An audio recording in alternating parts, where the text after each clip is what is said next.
بسم الله الرحمن الرحيم الحمد لله الذي هدانا لهذا وما كنا لنهتدي لولا أن هدانا الله لقد جاءت رسل ربنا بالحق رسلا مبشرين ومنذرين لئلا يكون للناس على الله حجة بعد الرسل وكان الله عزيزا حكيما وصلوات الله وسلام عليه وعلى آله الأطهار وصحبه الأبرار ومن تبعهم بإحسان إلى يوم الدين أما بعد. Salam Allahi alaykum wa rahmatullahi wa barakatuh. Toujours dans cette 64e leçon intitulée La définition de l'innovation dans la religion. Nous allons aujourd'hui donner les 5 parties. Et comme nous l'avions dit dans le cours précédent, certaines sont pires que d'autres. La première de ces innovations n'est autre que l'innovation dans la croyance. Bid'atun i'tiqadiyya. Et Cheikh nous dit, rahimahullah, c'est toute croyance en contradiction avec le Coran et la Sunna authentique du prophète sallallahu alayhi wa sallam. Comme par exemple avoir la conviction que les aqdab, wal abdal, wal arwath, ce sont tous des termes que les soufis utilisent pour désigner leurs chefs spirituels, leurs imams. Subhanallah, on avait rencontré à l'époque avec mon épouse une femme dont son mari était un soufi. Et elle venait du Maroc et son mari, c'était un homme qui résidait en Arabie Saoudite dont les origines sont de l'Asie, l'Inde, Pakistan, de ce genre-là. Et en fait, cet homme, il disait à son épouse, « Je ne te toucherai pas jusqu'à ce qu'on aille voir notre chef spirituel qui te purifie. Et là, tu seras pur pour moi et je pourrai donc consommer le mariage. » Il voulait par là donner sa femme en offrande à son chef mouride pour qu'il la purifie de ses semences, pour qu'après il puisse, lui, à son tour, profiter de la baraka de son illustre gourou.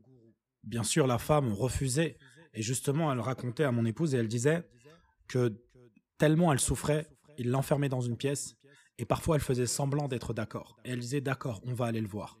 Et lorsqu'elle sortait, il la lavait, il la purifiait, il lui donnait à manger, et qu'elle était sur le point de partir, elle s'y refusait. Et là, il se remettait à lui faire du mal et à la réenfermer dans une pièce close, sans lumière, pendant des semaines et des semaines. Et la période où on l'a vue justement, c'était une période où elle avait réussi à s'éloigner de ce fou. Na'udhu billah, wa nas'alullah at-tawfiq wa as-sadad, wa nas'alullah al-hidayah, wa al-azimata ala ar-rushd. Amin ya rabbal alamin. Al-muhim. Donc, il dit qu'ils agissent sur cet univers. Donc, ils pensent que ces mourides, ces chefs spirituels, agissent sur l'univers, ou qu'ils connaissent l'invisible. Et tout cela, c'est de la mécréance. Donc, dans la croyance, il y a des bid'a. Certaines bid'a dans la croyance, certaines innovations dans la croyance te font sortir de l'islam. D'autres, non.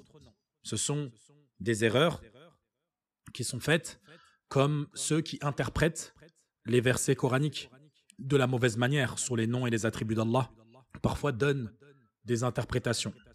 Ce sont des erreurs. Si on leur expose la chose avec science, tirée du Coran et de la Sunna, avec sagesse adaptée à chacun d'entre eux, et qu'ils s'obstinent, là c'est une autre affaire. Mais en l'occurrence, il y a des grands savants de l'islam qui ont vécu dans certaines époques où les gens de leur époque interprétaient les noms et les attributs d'Allah. Ils ne les prenaient pas comme ils sont venus dans le Coran et dans la Sunna, mais ils y donnaient des interprétations. Comme lorsqu'Allah Azza wa Jal, dans le verset, lorsqu'il dit وَجَاءَ رَبُّكَ وَالْمَلَكُ صَفًّا صَفًّا, donc il parle du jour dernier, quand il dit et que ton Seigneur viendra ainsi que les anges, rang par rang. Ici, certains vont interpréter en disant non, en fait, ce n'est pas Allah qui vient, mais c'est son ordre, ou d'autres choses similaires.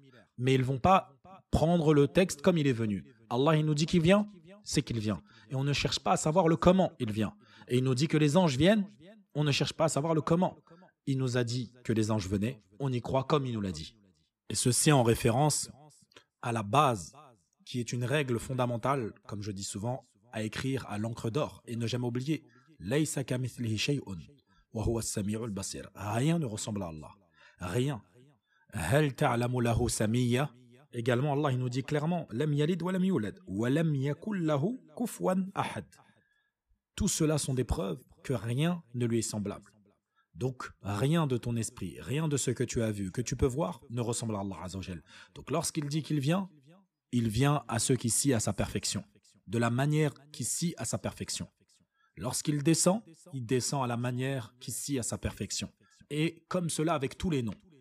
Allah, il dit qu'il est As-Samir, Al-Basir, qu'il est l'audient, le clairvoyant. Il entend à ceux qui scient à sa perfection et il voit à ceux qui scient à sa perfection. Al-Muhim, certains ont fait des erreurs dans ces interprétations. Est-ce qu'on va leur dire que c'est des mécréants? Là, on ne va pas dire d'eux que ce sont des mécréants. Car An-Nabi sallallahu alayhi wa sallam, il nous a dit إِذَا اجْتَهَدَ فَأَصَابَ فَلَهُ أَجْرًا وَإِذَا اجْتَهَدَ فَأَخْطَأَ فَلَهُ أَجْرٌ. Donc s'il fait un effort d'interprétation et qu'il se trompe, alors il a une récompense. Pas pour s'être trompé, mais pour avoir fait l'effort de chercher. À leur époque, c'était une chose communément pratiquée, connue et comprise de cette manière-là. Si à son époque, il était sorti des rangs, fani'ama, il aurait eu 2 récompenses. Mais il n'est pas sorti des rangs. Il a suivi ce que d'autres ont dit avant lui. Donc ceux qui ont fait cet effort d'interprétation se sont trompés. Ils ont une récompense pour avoir essayé de faire un effort. Quant à celui qui fait l'effort d'interprétation et qui a également la bonne vision sur son interprétation, c'est-à-dire que son interprétation est la bonne, alors il a 2 récompenses, une pour l'effort et une pour la bonne réponse. Naam. Ici, Shir il fait référence à ceux qui ont des égarements dans des croyances qui sont connues, bi'ilm ad-darura, on peut dire, comme le fait de croire qu'une personne peut agir dans le futur d'un autre, ou qu'il connaît le monde de l'invisible, le monde du futur, ou qu'il connaît le jour de l'heure, ou d'autres croyances comme celle-ci. Tout cela te fait sortir de l'islam. Si tu penses que qui que ce soit a ce pouvoir-là, alors tu sors de l'islam. La seconde catégorie, c'est l'innovation dans les paroles, qu'on appelle bid'a lafdhiyya. C'est toute parole prononcée dans le but d'adorer Allah, en contradiction avec le Coran et la Sunna. Exemple à cela, invoquer Allah en disant son nom seul, c'est-à-dire de dire Allah, Allah, Allah, Allah, et j'en passe. Ou le pronom hu, c'est-à-dire lui, lui, lui. Et cela, il nous dit de nous référer à une fatwa de Shir al-Islam ibn Taymiyyah rahimahullah. Mais cet exemple qu'il nous donne ici, c'est un exemple qui est marquant, que l'on voit aujourd'hui beaucoup, énormément de gens, dans certains pays. Quand tu vas dans ces pays-là, tu te rends compte que ces gens-là sont loin de l'islam. Ce qu'ils font, c'est à l'opposé de ce que l'islam nous a enseigné. Le fait d'invoquer Allah par son nom seul, ce n'est pas une invocation. L'invocation doit être une phrase qui a un sens. Et de dire Allah, Allah, Allah en continu, ça n'a pas de sens. Mais de dire Allahu Akbar, Subhanallah, Alhamdu Lillah, donc de le joindre dans une phrase, là ça a du sens. Quand tu répètes Allahu Akbar, tu proclames la grandeur d'Allah et que rien n'est plus grand que lui. Donc ça a du sens. Peu importe la grandeur de ton ennemi, peu importe la grandeur de ce que tu souhaites, peu importe la grandeur de ce dont tu as peur, Allahu Akbar min kulli shay. C'est ça que ça veut dire. Allah est plus grand que toute chose. Et que rien ne lui est impossible. Car il est le plus grand dans ses noms, dans ses attributs. Alors que ces gens-là, dans ces mosquées-là, on le voit en Europe, on le voit au bled, tu les vois après l'Asr ou à d'autres moments de la journée, chanter tous en chœur, comme s'ils étaient une équipe de gospel, Allah, Allah et j'en passe. Et de dire Allah, Allah, hu, hadahumullah, wa aslahahumullah, wa kafana Allahu sharrahum, ya Rab. Et certains carrément se lèvent et dansent. Donc en plus de la parole, ils font des actes qui n'ont rien à voir avec le Coran et la Sunna. Et d'autres sautent. Tu les vois sauter comme des lapins. Vous pensez vraiment que le prophète sallam, c'est ce qu'il a enseigné à ses compagnons? Imaginez-vous une seule seconde cette scène. Voir les compagnons, le prophète sallam, sauter dans une mosquée ou sauter tout court, proche de la Kaaba. Et ces gens-là, subhanallah, tu te rends compte de l'idiotie. Si ça faisait réellement partie de l'islam, on verrait cela autour de la Kaaba. Des gens viendraient faire le tawaf en sautant et en criant hu, et j'en passe. Mais ce n'est pas le cas. Réveillez-vous. Ma lakum kayfa tahkumun. La troisième partie, il nous dit, Shir, l'innovation dans les œuvres, qu'on appelle bid'atun amaliyya. C'est toute action provenant d'une personne Et encore une fois, dans le but d'adorer Allah, en contradiction avec le Coran et la Sunna. Comme par exemple le fait de danser en invoquant Allah. Et ça, on en a parlé précédemment.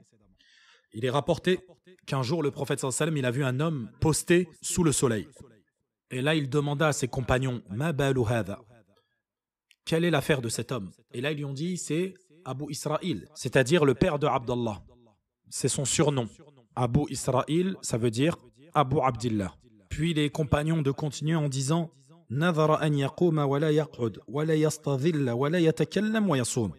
Il a fait le vœu de rester debout, de ne pas s'asseoir, de ne pas se mettre à l'ombre, de ne parler à personne et de jeûner en plus. Et là, le prophète sallallahu alayhi wa sallam, il dit à ses compagnons, Muruhu falyatakallam wal yastadhil wal yaq'ud wal yutimma as-sawma. Il leur a ordonné, de lui ordonner de parler, de se mettre à l'ombre, de s'asseoir et de poursuivre son jeûne. Et ceci est un hadith authentique et on voit encore la sagesse de l'islam et du prophète sallallahu alayhi wa sallam. Il l'a réprimandé sur ce qui était réprimandable et il l'a encouragé dans ce qui était légiféré. Donc il lui a interdit de rester debout comme ça toute une journée, de rester au soleil, mais plutôt d'aller se mettre à l'ombre, de se priver de parler aux gens. Et en plus de ça, il lui donne la faïda en lui disant, quant à ton jeûne, complète-le, car ça fait partie de la religion. Donc cela, on voit qu'encore une fois, cet homme, il a fait tout cela avec une intention louable, qui est vouloir se rapprocher d'Allah. Mais tu ne te rapproches pas d'Allah avec tes passions, avec tes envies, avec ce qu'il te plaît, ou même ce qu'il te déplaît.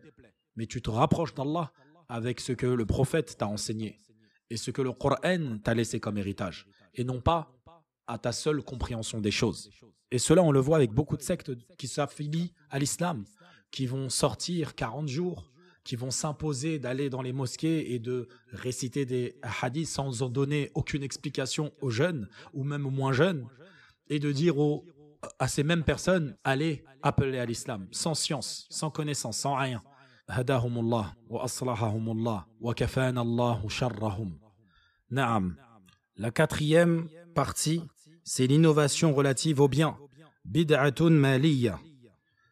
C'est tout bien dépensé dans le but, encore une fois, d'adorer Allah et qui est en contradiction avec le Coran et la Sunna. Exemple à cela, celui qui construit des dômes au-dessus des tombes où il place des cercueils.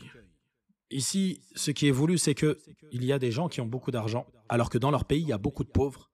Ils vont dépenser de leur argent pour construire le plus beau mausolée à leurs défunts, orné d'or, de marbre super cher, avec un dôme, avec une assise. A'ouzou billah, a'ouzou billah, a'ouzou billah. Tout cela avec de l'argent qu'ils ont gagné à la sueur de leur front et qu'ils vont dépenser dans le haram. Car naam, il est interdit de faire cela. Il y en a même dans leurs cimetières, ils vont faire des jardins botaniques. Ce n'est plus des cimetières où on se rappelle la mort, mais c'est des cimetières où on vient sentir la bonne odeur des différents parfums de ces fleurs, des différentes couleurs, et on s'enorgueillit de beauté, de luxure. A'ouzou billah, Allahumma musta'an. Alors que, comme je l'ai dit précédemment, il y a plein de musulmans, et même non musulmans, qui sont pauvres, qui auraient besoin de ces sous qui sont dépensés inutilement, pensant se rapprocher d'Allah et honorer leur mort. Ils ne font que de s'éloigner de lui et de déshonorer leur mort. Na'udhu billahi min sharrihim. Wa hadahumullah. Wa nas'alullaha tabaraka wa ta'ala al-afwa wal-afiyya. Wassalama. Quant à la cinquième partie, c'est l'innovation du délaissement. Bid'atun tarkiyya. C'est le fait de délaisser un précepte religieux ou une chose permise dans le but, encore une fois, de se rapprocher d'adorer Allah, comme celui qui délaisse le mariage ou qui ne mange plus de viande, pensant que cela est une adoration ou un signe de chasteté. A'ouzou billah, Allahumma musta'an. Wallah, c'est étonnant. Shir, il a écrit ça il y a maintenant 20 ans et ça me fait penser aux véganes d'aujourd'hui. Certains véganes qui se disent musulmans, certains le font par souci de santé, même si rien n'est prouvé. Mais d'autres le font pensant que c'est une manière de se rapprocher d'Allah, d'honorer les animaux, de ne pas les toucher, de ne pas les manger car ils ont tout autant de droits que n'importe quel être humain. Subhanallah. L'idiotie de l'homme est de pire en pire. Al-Muhim, comme on l'a vu, on a vu la sunna tarkiya, le fait de délaisser des actes car le prophète les a délaissés, ou des paroles car le prophète les a délaissés. Là, on voit la bid'a dans le fait de délaisser justement des actes qui nous sont recommandés, tels que le mariage. Aujourd'hui, alhamdoulilah, les musulmans, je pense, Allahu a'lam, ne sont pas touchés par cette épreuve, je pense. Mais on le voit dans certains pays que oui, et dans certaines croyances, certains s'interdisent le mariage, pensant se rapprocher de leur divin de cette manière-là. Et ceci est un égarement évident. Naam. Et je finirai avec une parole concernant les innovations qui nous exprime la dangerosité de l'innovation. Il est dit que Sufyan al-Thawri, rahimahullah, disait « Al-bid'atu ahabbu ila iblis min al-ma'siyah » L'innovation est plus aimée par Iblis que la désobéissance. Parce que tu te repens d'une désobéissance, tu as de la culpabilité. Alors que l'innovation, au contraire, tu t'enorgueillis.